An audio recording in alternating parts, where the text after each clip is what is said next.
하나님의 은혜가 여러분들 가운데 함께 하시기를 주님의 이름으로 축원합니다. 자, 율법으로는 의에 이르지 못한다라는 논쟁을 지금 계속하고 있습니다. 자, 율법의 행위로는 의에 이를 수 없고 율법으로는 결국 율법의 저주 아래에 갇힐 수밖에 없다. 그래서 10절을 좀 같이 읽어볼까요? 10절 시작. 무릇 율법 행위에 속한 자들은 저주 아래에 있나니 기록된 바 누구든지 율법책에 기록된 대로 모든 일을 항상 행하지 아니하는 자는 저주 아래에 있는 자라 하였습니다. 이 말씀이요, 신명기 27장 26절에 나와 있습니다. 신명기 27장 26절에 이 율법의 말씀을 실행하지 아니하는 자는 저주를 받을 것이라. 이 율법대로 살지 않는 자들은 저주받을 거라는 거예요. 그러면 우리가 율법을 지키려고 나서서 율법을 지키려고 하는데 하나님 앞에서 정직하게 율법을 지키려고 할 때에 율법을 완벽하게 지킬 만한 사람은 없다는 겁니다. 특히 사도 바울 같은 경우 율법에 철저하게 살려고 애썼던 사람들은 이게 얼마나 힘들고 어려운 일인지 압니다. 그러니까 율법을 지켜야 된다고 주장하는 사람들은 그렇게까지 율법을 철저하게 지켜본 사람들이 아니라는 거예요.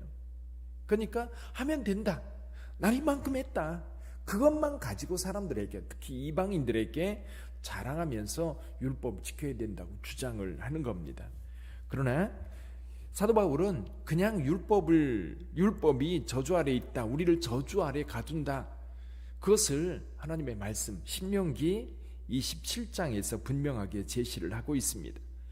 또 한 가지, 이 율법으로 의롭게 되지 못하는 것은 성경에서 아브라함에게 그 믿음이, 아브라함이 여호와를 믿으니 그 믿음을 의로 여겼다라고 말씀하고 있고, 하박국에서도 분명하게 말씀합니다. 의인은 무엇으로 살아요? 믿음으로 사는 겁니다. 여기 11절에서도 말씀합니다. 같이 읽어봅니다. 또 하나님 앞에서 아무도 율법으로 말미암아 의롭게 되지 못할 것 분명하니 이는 의인은 믿음으로 살리라 하였습니다. 의인은 믿음으로 산다. 자, 이 믿음으로 산다라고 하는 것이 우리에게 말씀되어졌고 율법이 아니라 믿음이다. 자, 오늘 저와 여러분들에게도 우리가 뭔가를 하는 것은 사실은 감사로 하는 것이고 기쁨으로 하는 것이고 또 당연히 하나님의 백성, 하나님의 자녀로서 살아가야 할 마땅한 것이기 때문에 그렇게 갑니다. 그러니까 좀 부족해도 그게 책망받을 것이 못 돼요. 그러나 보다 더 주님 닮은 모습, 주님의 말씀을 따라가려고 애쓰는 것은 우리에게 꼭 필요합니다. 근데 이 믿음이 아니라 율법으로 의롭게 된다라고 방향을 바꿔서 율법을 지킬 거면 완벽하게 지켜야 된다는 거지. 완벽하게 지킬 수 없기 때문에 저주받는 거예요. 자, 그럼 우리가 사는 방법은 결국 믿음인데 그 믿음은 어떤 믿음이에요? 아브라함은 여호와를 믿었습니다. 그 믿음이 의롭게 되었어요. 그럼 오늘 우리는 누구를 믿으면 돼요? 예수 그리스도. 그럼 예수 그리스도를 믿는데 예수 그리스도의 어떤 것, 물론 여러 가지, 우리가 사도신경 지금 오늘 또 시작하면서 사도신경으로 우리의 신앙을 고백했습니다. 거기 보면 성자, 성부, 성자, 성령 하나님, 삼위일체 하나님에 대한 우리의 고백이 있습니다. 그 중에 특히 신약시대에 와서 하나님의 아들 예수 그리스도, 그분이 하나님의 아들이시며 또 우리를 위하여 죽으셨다고 하는 5가지 고백이 있어요. 동정녀 탄생, 십자가의 죽음, 부활, 승천, 재림. 이것을 우리가 믿는 거예요. 근데 그 중에 한 가지, 여기 13절에 보면요, 13절에 보면 이렇게 말씀합니다. 그리스도께서 우리를 위하여 저주를 받은 바 되사. 이 저주를 받았다라고 하는 것은 율법으로 말미암아 모두가 저주 아래에 있는데 예수님께서 대신 우리를 위하여 저주를 받으심으로 그 율법의 속박, 율법의 저주, 율법의 구속 속에서 우리를 해방했다는 거예요. 그래서 이렇게 말씀합니다.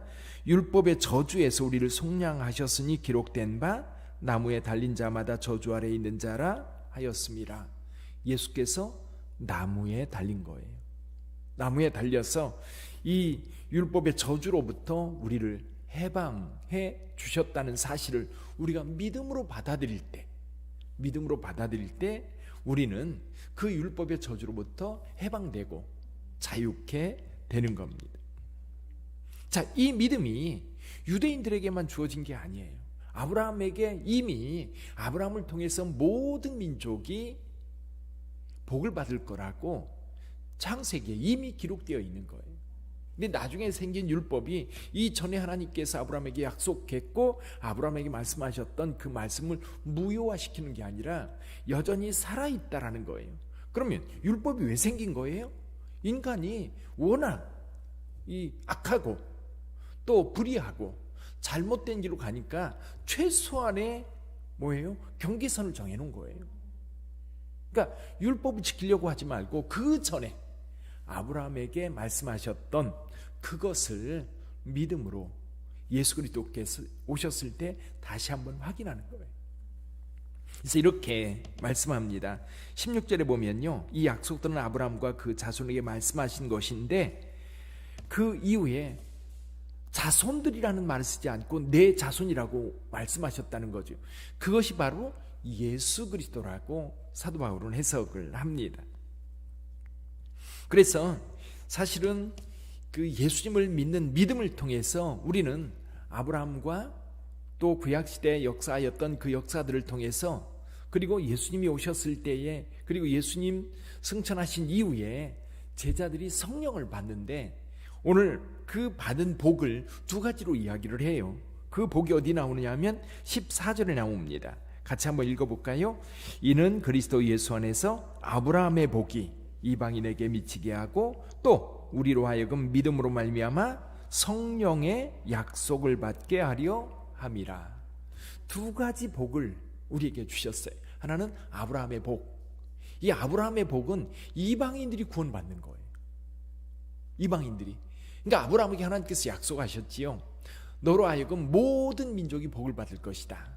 그러니까 아브라함을 통해서 모든 민족이 구원을 받고 또 하나님의 자녀가 되고 하나님의 백성이 되는 은혜가 앞으로 열리게 될 텐데 지금 예수 그리스도를 통해서 이방인에게 구원의 복음이 물고가 트인 거예요.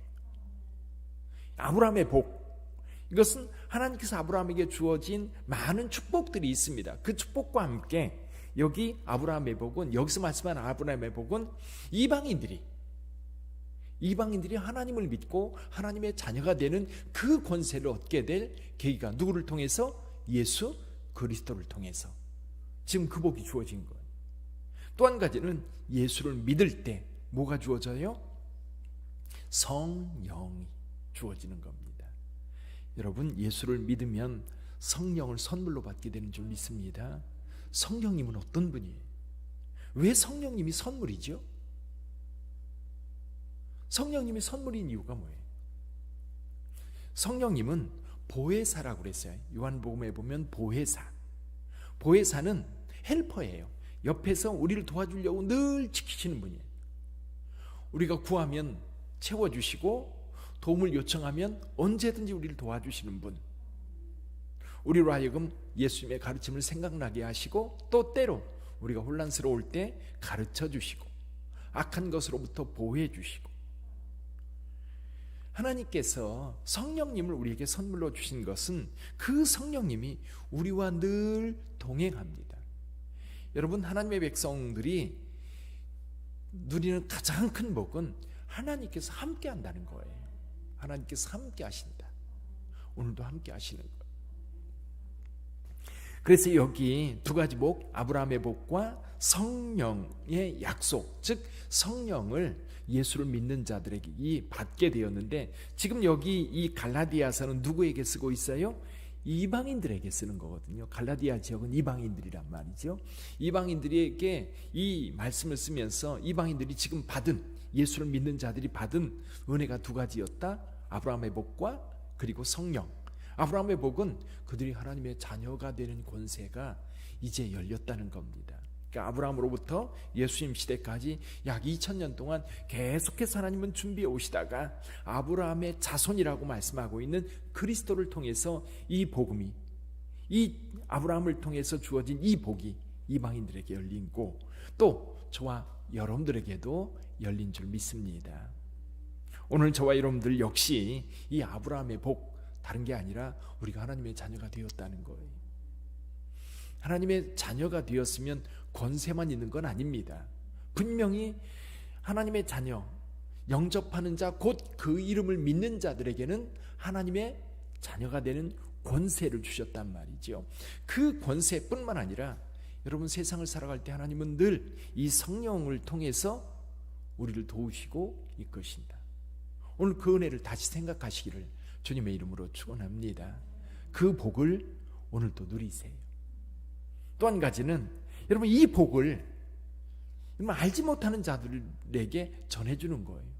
당신도 아브라함의 자손, 아브라함의 복, 또 당신도 성령을 받아 그 성령의 돌보심 속에 살아갈 수 있다는 거예요. 특히 세상 근심 걱정 가지고 살아가는 사람들에게 꼭 이 이야기를 해주세요.